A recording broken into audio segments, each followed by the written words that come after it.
Welcome back to MMA Al Dente. I am the jerk off who is so incompetent he cannot even produce his own YouTube video.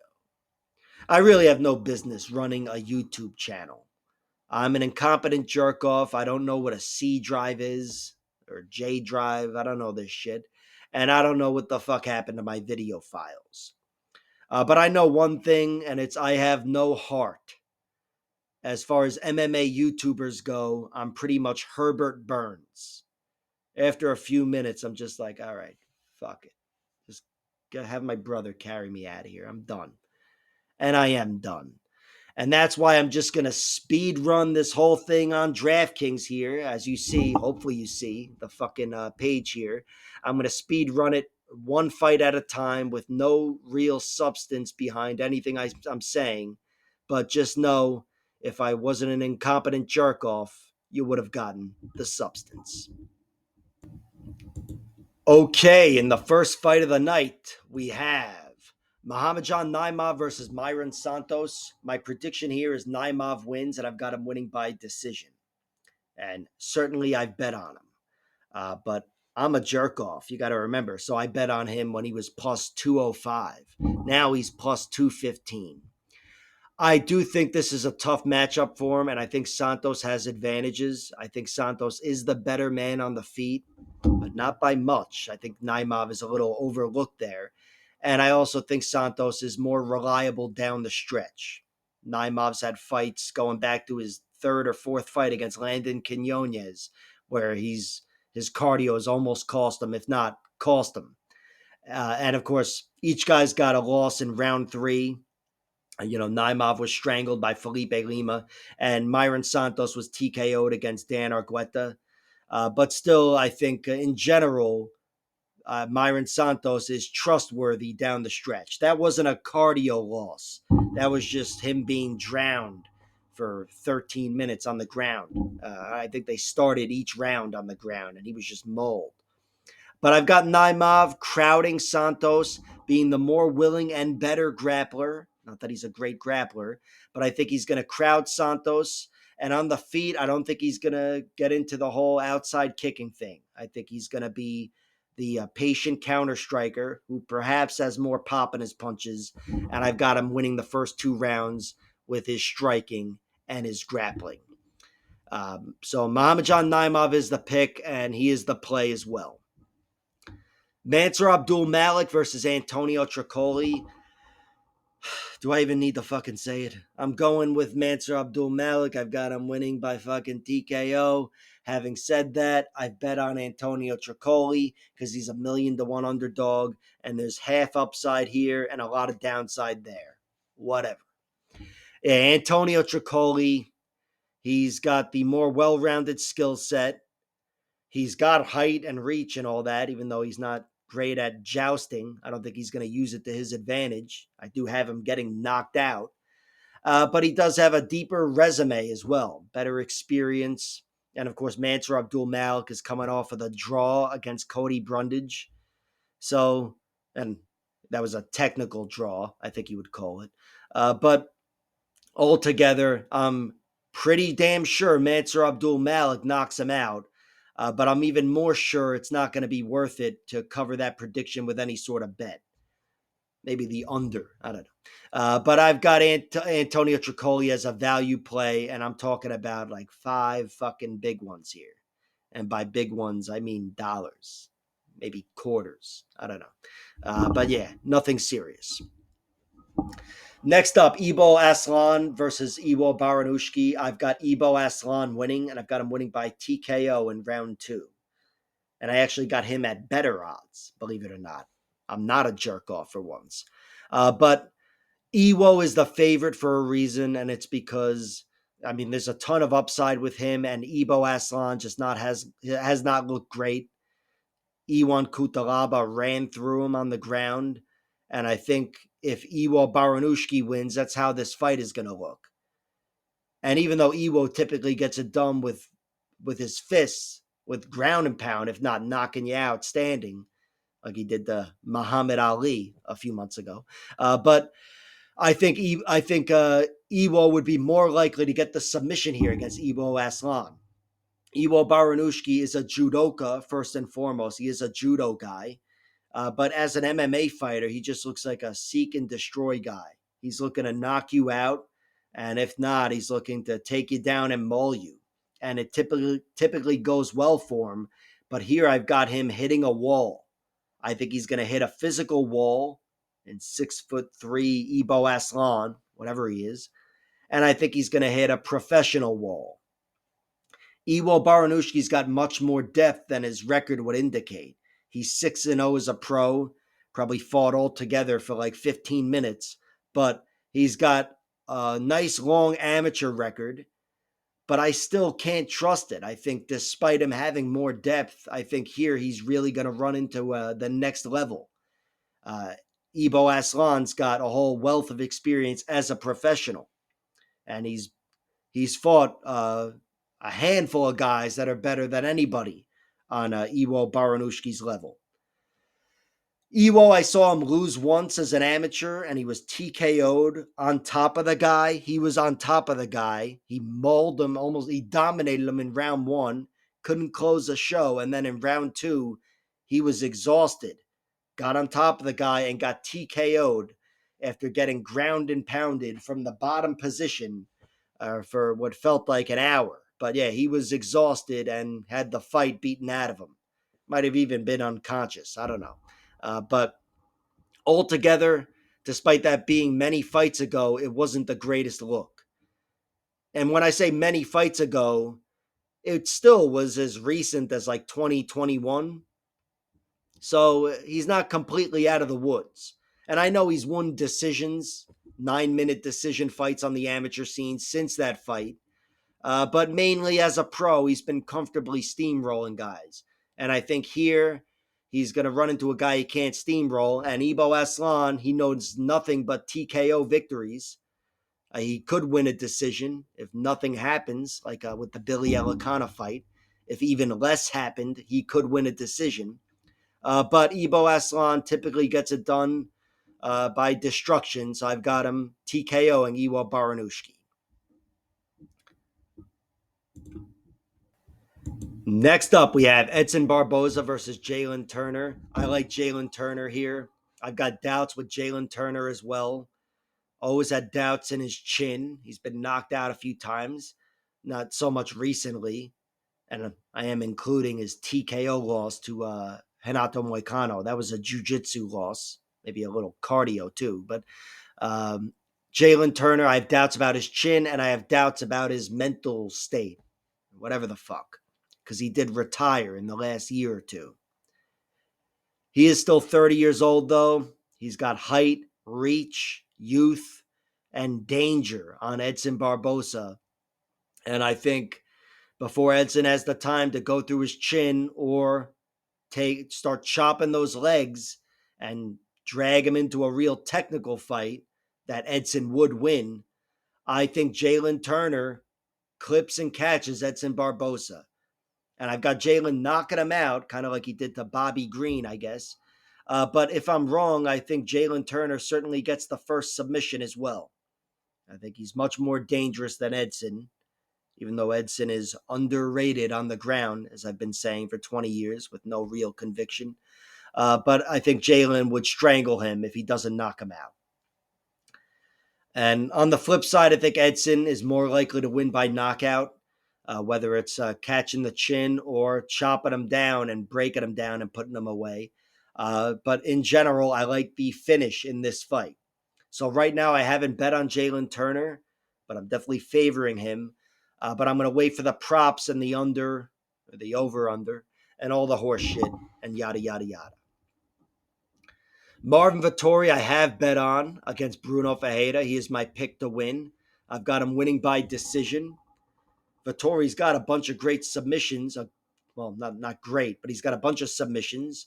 But they all take place inside round one. He's never won down the stretch. I still think here, though, this is his opportunity to get a submission or a finish altogether in a big way for the first time since he beat Carl Roberson 5 years ago, whatever that was. But Vettori, I've got him winning by decision because he's pretty reliable to go to a decision in victory or defeat, much more so in defeat. And I think here he out techniques Bruno Ferreira. I think Bruno is faster and more dangerous, but I think when the speed and danger wear off, Marvin Vettori is going to be there like that tortoise, and he's still going to be in that race, and he's going to outlast Bruno. I've got him getting on top of him, maybe even hurting him on the feet as well, but I've got him running away with this fight down the stretch, just being that brick-headed, thick-necked Italian tank that Bruno cannot finish, and then making him pay when Bruno gets tired. I like Marvin. I've already bet on him.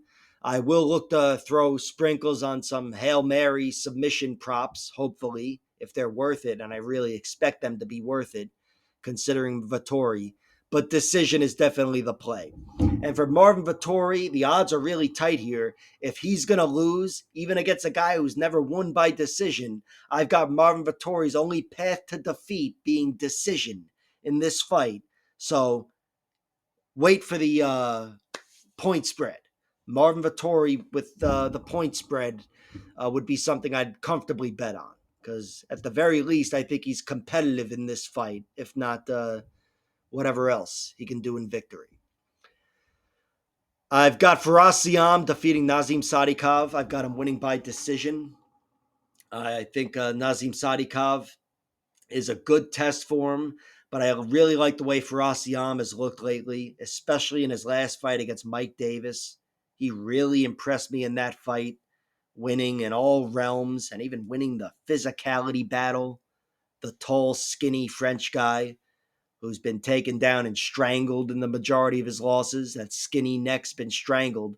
But yeah, he's stronger than he looks, and he's got skills everywhere. And I think here he's the more likely grappler, and I've got him slowing down Sadykhov. On the feet, Sadykhov is dangerous, and Sadykhov will bring it. He's going to want to get in Ziam's face. Ziam has height and reach, a good amount of reach, and I think he'll use that to bring down the volume of Sadykhov and also takedowns as well. I've got Ziam winning by decision. He got a nice, beautiful finish over Matt Frivola last year, but in general, he's a grinder, and I think here he's going to have to grind to get a win over Nazim Sadykhov, who's looked really tough in his UFC career. He's got some spotty fights going back to his debut against Evan Elder, the draw with Slava Claus, and he's dropped rounds that Terrence McKinney and whoever else. He's had tough fights, but he's got a pretty undefeated UFC record. And I think he's definitely a good test for Ziam.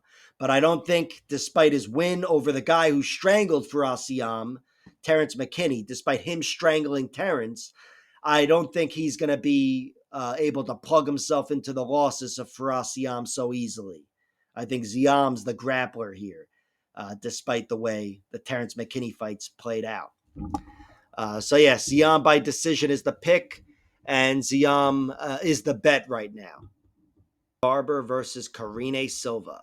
My prediction here is Maycee Barber wins, and I've got her winning by decision. I think Maycee Barber is going to be a difficult girl to take down and go through on the ground, even though I think Karine Silva is going to be looking to do that. And Karine Silva is a problem on the ground, like very few fighters are. But I do think Maycee is going to survive on the ground if she's there and make Karine pay like very few fighters can. On the flip side, with Maycee Barber's heavy hands. And on the feet, I think both girls are dangerous, but Maycee Barber is a little faster. I think Maycee Barber moves well, moves a little better, a little quickly, more quickly. And I also think Maycee Barber strikes a little more quickly, the strikes themselves. So I've got Maycee winning by decision here. I do think this is going to be a grimy fight. I think it's going to be pretty damn close. But Maycee, with her physicality and her heavy hands, I think she's going to beat up Karine Silva along the way, on the feet and on the ground, especially if Karine goes reaching for limbs. She's got a habit of falling back for legs, and whereas there's a lot of upside there, the downside is there too, and I think Maycee makes her pay. So Maycee by decision is the pick. Maycee is not the bet. She's inside 2-1 odds now, but I have not committed to betting on her. I'll sit it out. If she wins, maybe I'll tell you that I bet on her fucking big. What do you want? Next up, we have Terrence McKinney beating versus Chris Duncan. I've got him beating Chris Duncan, and I actually got him at better odds. He's now plus 140, whatever. But I'm not bragging about a money line bet on Terrence McKinney because it's not substantial at all. Anytime I bet on Terrence McKinney, on a Terrence McKinney fight, I bet on both sides. I always hedge. And even here, where I stand to gain more because my prediction is the underdog wins, I still will piss money away on the Chris Duncan side. And that's because there are only a few possible outcomes to a Terrence McKinney fight, as you know.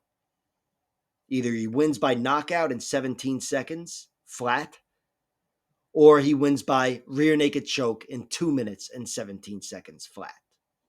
That's my prediction.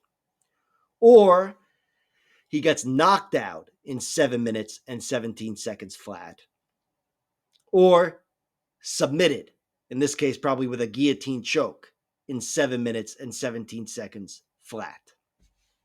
So that's it. It's not going to go down any other way or with any other times. I'm big on the 17-second rule with Terrence McKinney. And I've got him being that round one storm that Chris Duncan can't handle.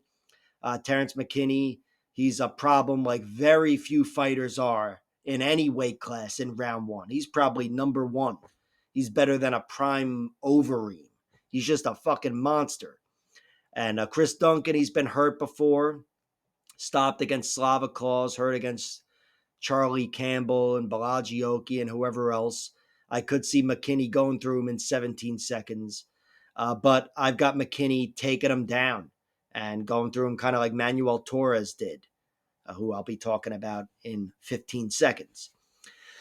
But again, if I'm wrong, Chris Duncan makes him pay. I love the way Chris Duncan has looked as of late. That guillotine came alive. Got it over Balagioki, and then much more impressively, he got Jordan Vucenic out of there, which was awesome. But on the feet, he's a problem as well, a resourceful fighter. I like the way he's looked in the UFC. Grimy decision wins over Yanal Ashmouz and whoever the fuck.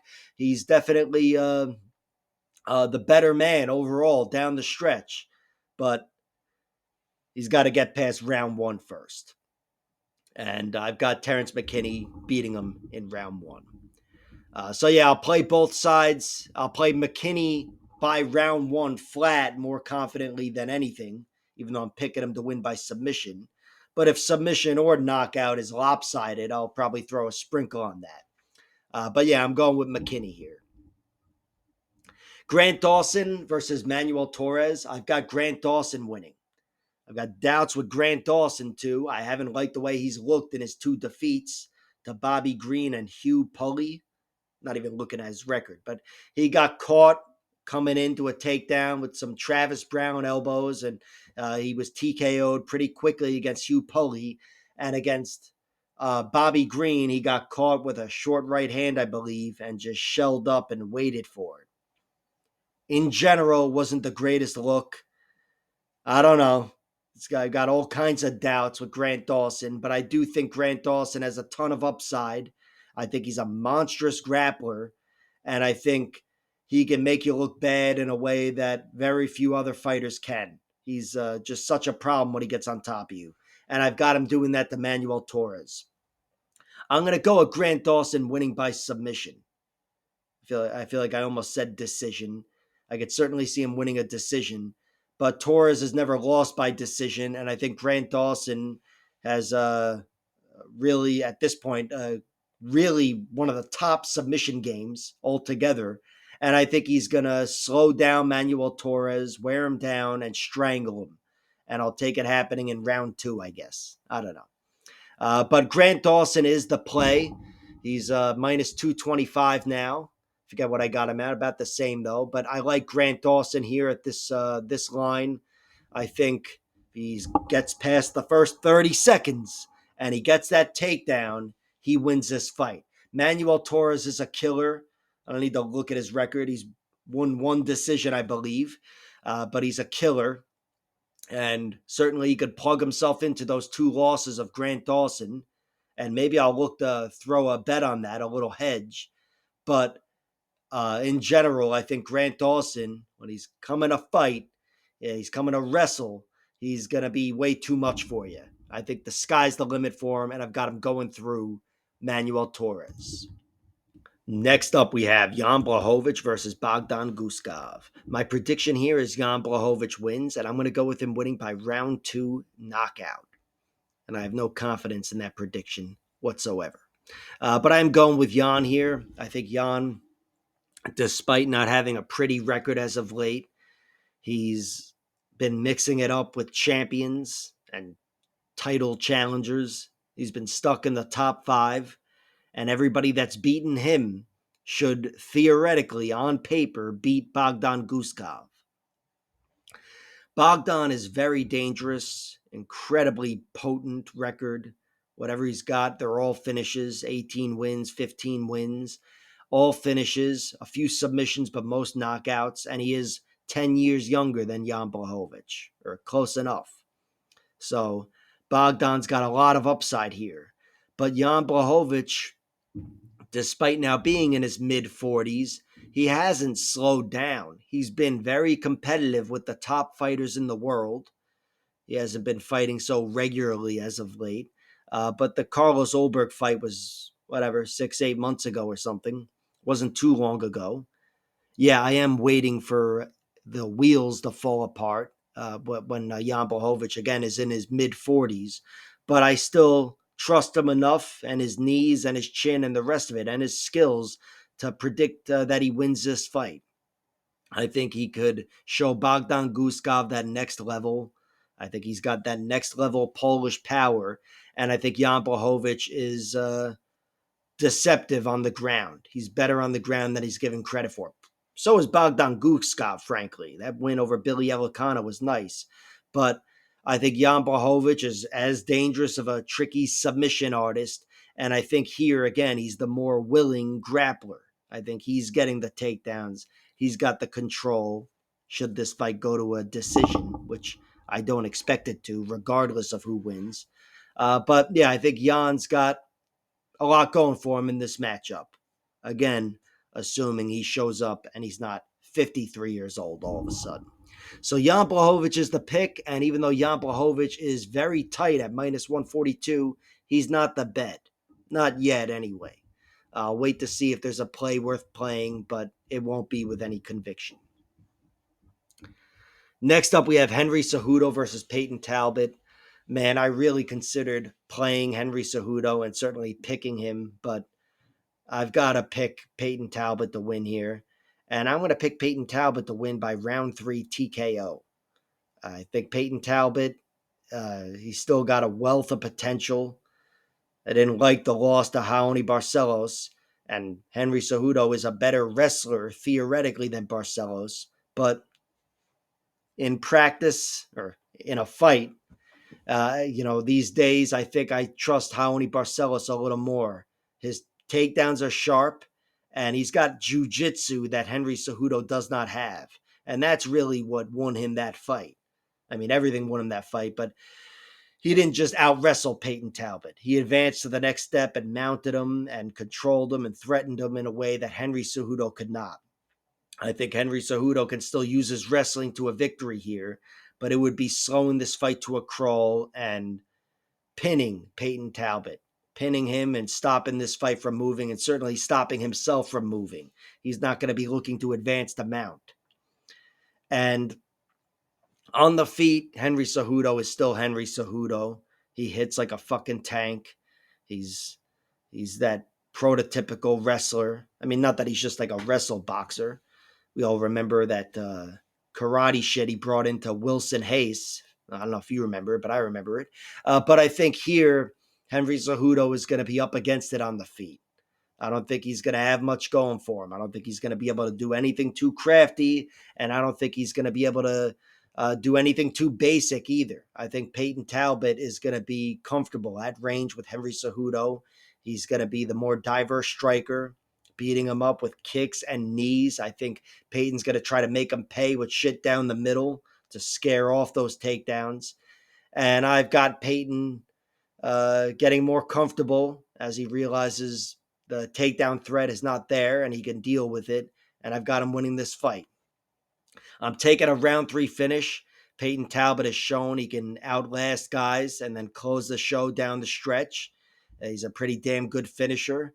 And with Henry getting older and this being his retirement fight, I'll take it happening with a fucking disaster and him getting knocked out in round 3. But in general, I'm staying away from this. Peyton Talbot, he's not too far removed from the Raoni Barcelos fight. And even though it's very different in the jiu-jitsu sense, he still was beaten with somebody who was looking to take him to the ground. So Henry, he's one of the best, maybe the best wrestler ever in the UFC. I don't fucking know. But he's still very much in this fight on that level alone. But again, I think he's got to survive Peyton Talbot and slow this fight to a crawl and work really hard, 15 minutes of nonstop wrestling to win this fight. Peyton Talbot is the pick. He's not the bet. Maybe I'll go reaching for the props, the round 3, the round 2, whatever the fuck. Next up, we have Brandon Moreno versus Tatsuro Taira. My prediction here is Brandon Moreno wins, and I'm going to go with him winning by decision. I think Brandon Moreno is tough as all fuck. He's only ever been finished once, and it was in an exhibition fight against Alexandre Pantoja, who he went on to survive 2 more times. So I think Moreno, even though he's fighting a really dangerous guy in Taira, I can say Moreno, the starting point is I have him not getting finished here. So, of course, I'll be waiting for the point spread. But I got Moreno winning the fight as well. I think Brandon Moreno is not going to be an easy guy for Taira to out-wrestle. And even though Taira is better on the ground, he's incredibly fucking slick with his jiu-jitsu. I don't think he's going to submit Brandon Moreno. I don't think he's going to make it easy on himself with any wrestling. And on the feet, I think Brandon Moreno is going to be a little too much for Taira. Brandon Moreno is a really diverse striker. And Brandon Moreno, I think, will bring a little more volume and a little more pop in his kicks and punches. Although Taira is really good at range with kicks, and his punches have come alive since hitting the UFC. But Moreno, I think, is just too tough. I think he's a little better on the feet. And on the ground, I can't say he's better, but I think he could win the wrestling battle. I don't think Taira's going to have an easy time taking him down. And I think Brandon Moreno could take down Tatsuro Taira. And that might be a bad move, but there are definitely points to be scored from top position as well. So I've got Brandon Moreno winning this fight. I've got him winning by decision. It's not my most confident pick because I think a lot of Taira, but I didn't expect these odds. And Brandon Moreno at plus money warrants a bet from me. So yeah, I've already bet on him. But no doubt the pick is decision. So yeah, the props. And in the co-main event, we have Joshua Van challenging Alexandre Pantoja for his flyweight title. I've got Pantoja winning here. I think Pantoja is going to win. I've got him winning by submission in round 3. I think Joshua Van, I've been all over Joshua Van since he beat Zhalgas Zhumagulov. He's got every trait in the book. This guy will outlast and outstrike anybody down the stretch. But Alexandre Pantoja, I think, is going to be way too strong for him on the ground. And I envision this fight looking like Joshua Van's first loss to whoever the fucking guy is. I don't know. I forget his name, but I've seen the fight a dozen times. And yeah, the guy was a lot stronger than Van. Van was inexperienced and did his best to survive on the ground with the guy. And he did survive for a while, some shitty spots, but eventually he got strangled. And that's what I've got happening with Pantoja. Pantoja is stronger on the ground than anybody, really physically strong as well.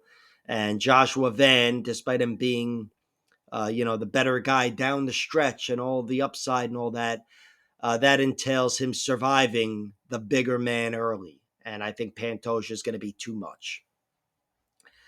Joshua Van, though, he's meant for 5-round fights. And here, if he doesn't get utterly pinned if this fight is on the feet, I've got Joshua Van winning. I've got him outstriking Pantoja, bringing the volume. He's got excellent hands, and his legs aren't bad either. Not that I want to fuck him or anything, but he was really working those oblique kicks in the end. I thought it turned the fight around against Brandon Royval in his last fight. Crucial, those kicks, and I think Joshua Van has cardio that I'd put above anybody else. The way this guy fights, again, outlasting Zhalgaju Magulov on short notice, but every fight since then, he outlasts his opponent, typically drops round one, but not always.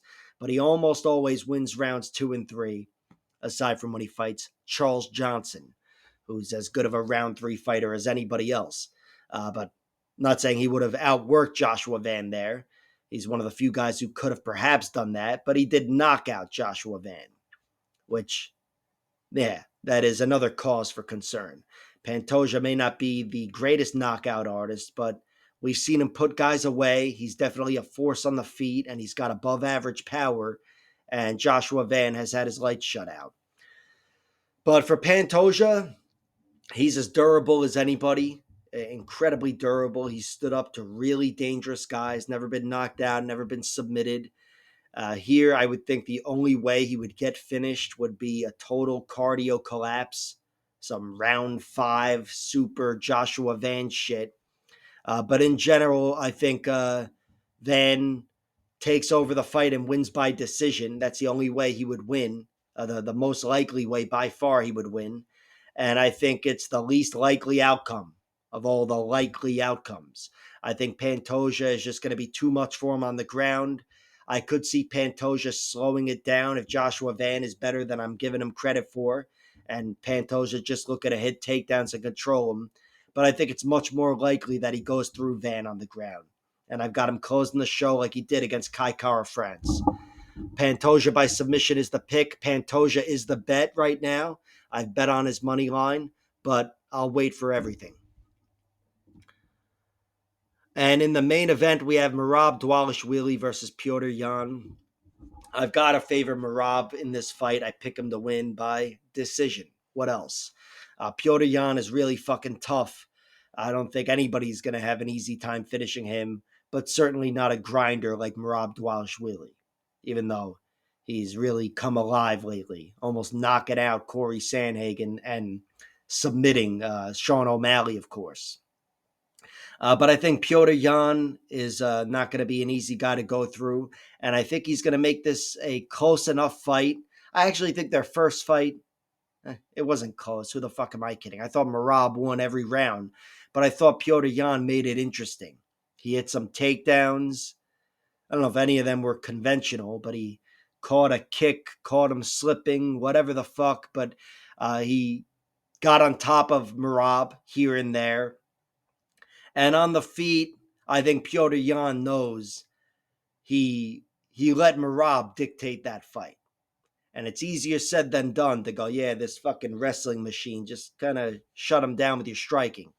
But Yan can't let Merab dictate this fight, especially now that Merab's striking has only gotten better since the last time these guys have fought. Merab is going to be looking to exploit that, and Petr Yan's got to take control of this fight on the feet. He's going to get taken down, but he's got to, I think, press Merab and try to beat up that body, and try to clip him and throw shit down the middle and just attack. Because when you're worried about defending, Merab is going to be all over you. He's never going to stop attacking. The guy's got cardio for days. You can't count on him to collapse. Some sort of Hail Mary 5th round shit. It's not going to happen.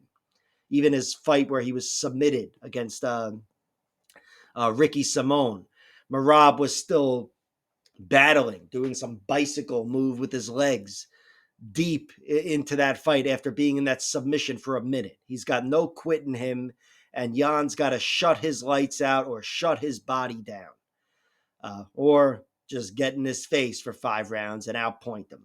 It's happened before, not for 5 rounds. I'm talking about the Frankie Science fight, which was complete bullshit.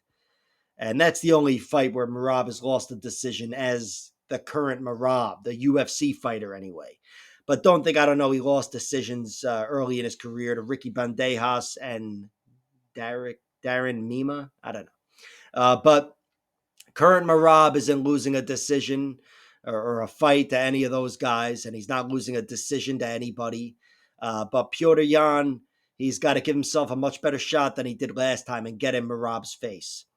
I think Merab is going to win by decision. He's not worth playing at minus 410.